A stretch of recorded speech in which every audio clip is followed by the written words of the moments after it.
danger. It's not that deep, actually. It's really not that scary. The rule with this video is don't panic.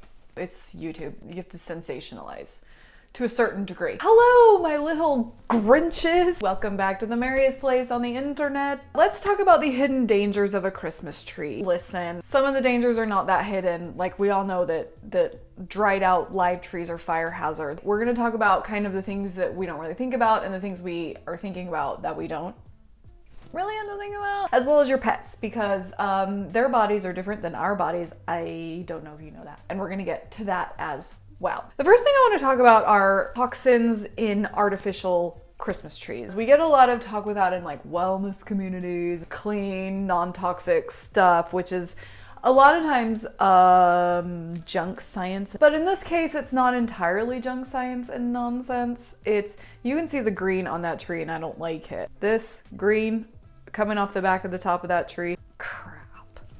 Better-ish, as I was saying.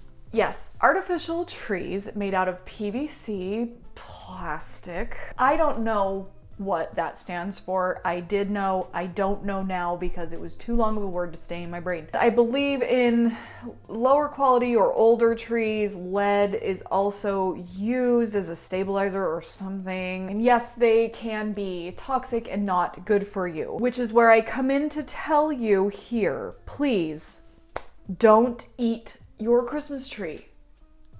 The chemicals and the things that come out of PVCs can lead to cancer and scary things and all that. To that, I have to say, first of all, that like anything that gives us joy, I feel like leads to cancer. Second though, and more importantly, if you're not eating it, if you are not sticking your face in a tree and inhaling it, if you are not holding on to it for long periods of time and then licking the palms of your hands, you're probably going to be okay based on what I read. However, if you find yourself to be extra sensitive to this kind of thing, if you find that still are uncomfortable with that in your tree, which is allowed, you shouldn't put anything in your house that you're not comfortable having in your house. There are some alternatives, other kinds of plastic and chemicals that they use that are better alternatives. They don't have quite as harmful of the yucky stuff. Also, if you have a tree that is PVC plastic, or if you don't know and you don't want to buy a new one, which I get because that's wasteful and we try to use what we have around here, it's like one of my main goals and passions, and you're like, oh my gosh, do I have to throw out my Christmas tree?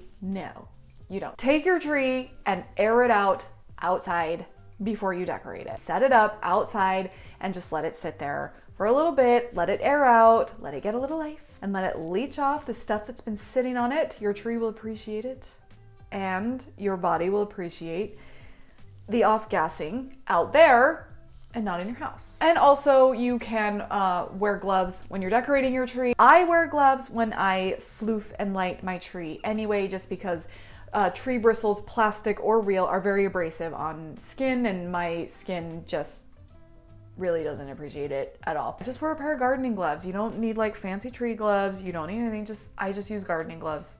And you can wash your hands afterwards. I mean, washing our hands is a great practice for all of us all the time. Anyway, when you're done decorating your tree, wash your hands, especially before you eat or make food or something like that, or touch your face. That's also a good practice if you like to use a lot of glitter, because glitter is a microplastic. We're gonna have a conversation about that at some point on this channel, because I really love glitter, but I also really hate microplastics. Anyway, so you're gonna wanna be washing your hands when you're done decorating a tree, just because you don't wanna be eating any of the plasticky bits and glittery bits that can end up on your fingers when you're decorating. And air it out outside if you're really worried about it. Also, don't eat your tree.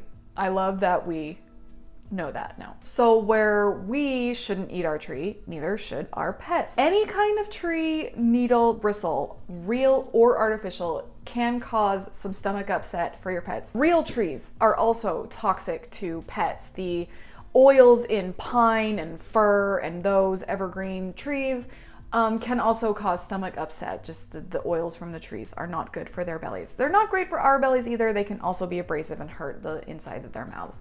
So you're gonna wanna keep them from eating your real tree too. Just because your tree is real and not artificial doesn't mean it is free of toxins, especially if it's flocked. You're gonna wanna keep your pets from gnawing on it. Cats like to cat and just chew and pull and play and be menaces. Christmas trees are just a great opportunity for them to do that. Make sure that you are keeping your cat away from a Christmas tree. I've got an old video here that I probably need to revamp and redo at some point, but I do have a video with some tips on how to keep your cat out of your Christmas tree. Little children and pets, let's keep them from eating the tree. Keep a close eye on them. Put a festive baby gate around the tree if you need to, whatever you need to do. Flocking and pine needles are especially toxic to pets.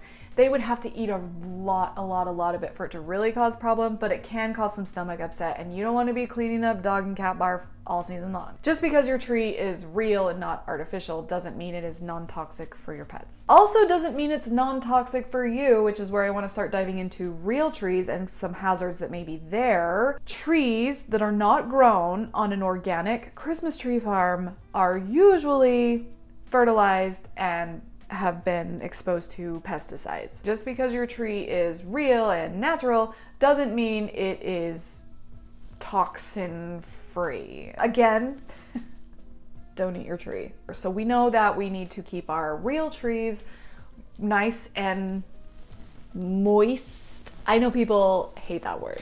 We'll pick a new word. Hydrated. You have to keep it in water. We know this, okay? And a dried tree is a major fire hazard. We also know that. But it's important to also know that pets like to drink tree water sometimes. They're silly little friends. Some of those pesticides and fertilizers can get in the tree water, as well as the oils from the tree that can upset their belly.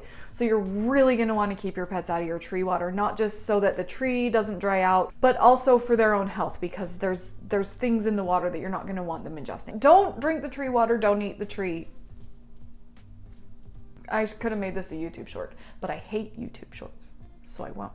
One last note on artificial trees, which is going to segue us right into scary fire. Artificial trees are usually treated with a flame retardant. So that is another toxin that is going on with our artificial trees. It's for our own good though, because we don't want those catching on fire, which we're gonna talk about in a second. Be aware of that there are flame retardants on your artificial tree. Don't be licking your hands right after you decorate your tree. Just wash your hands. Wash your hands, kids.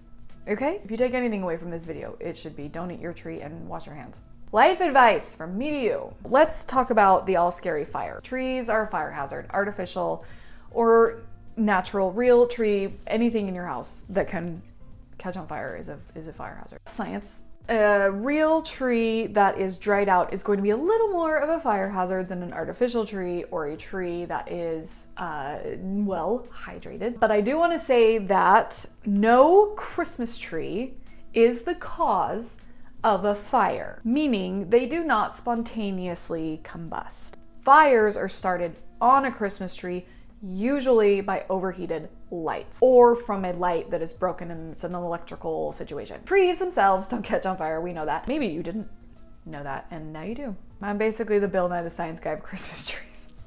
No. This is where I want to tell you to always check your lights. No matter what kind you have. Incandescent, LED, we're going to be checking them because LEDs do not heat up like incandescents, but they can if something's going on that shouldn't be. Basic light safety precaution. We are not overloading our extension cords and our outlets. We're not plugging more than 3 lights. You know, the lights that plug into each other, we're not doing more than 3. You're doing 3 tops. 3. You get 3. I don't do more than 2 because I have anxiety. You don't have to be as careful as me. Assess your own risk aversion and anxiety and go from there, but don't do more than 3. They say that on the packaging for a reason, okay? Don't do more than 3 lights. Also, make sure you're not overloading your electrical outlets with wattage and things like that. Check into what you have and what you need. Simple Google searches can lead you to the information you need on what to be plugging into your outlets and what not to be, what's gonna be too much. And we're also going to be checking our lights as we're putting them on our tree. If there's a broken bulb, it's not going on the tree. A loose bulb, it's not going on the tree. A frayed cord or something that doesn't look quite right, it's not going on my tree. Just make sure you're checking your lights for any broken bits and things like that. Incandescent lights are more likely to heat up than LED lights, which can cause a problem if your tree is dry or other things are near it. So I do prefer LED lights. I also prefer the lower electricity bill. They're also just not as likely to heat up. They can though, which is why we are not leaving our trees on when we're not home. We're not leaving them on all night long.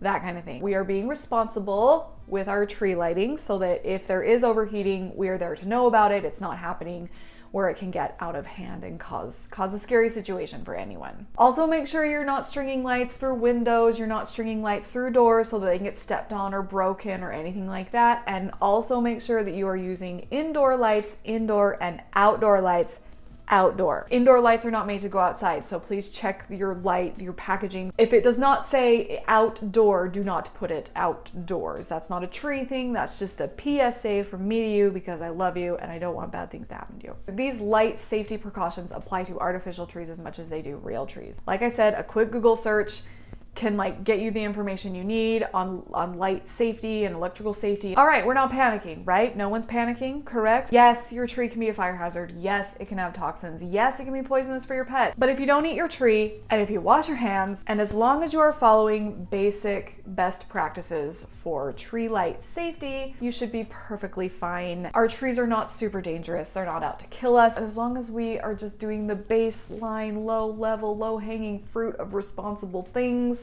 we're all gonna be fine. If you're new, my name is Kim and I'm very merry. I'm just a lady who loves Christmas trees and I'm very passionate about intentional home decor. So for more of that and more of my face, you can subscribe. To see me decorate either of these trees, you can click or tap one of these two videos right here. Thank you so much for being here. I really love you. And until we meet again, sparkle on.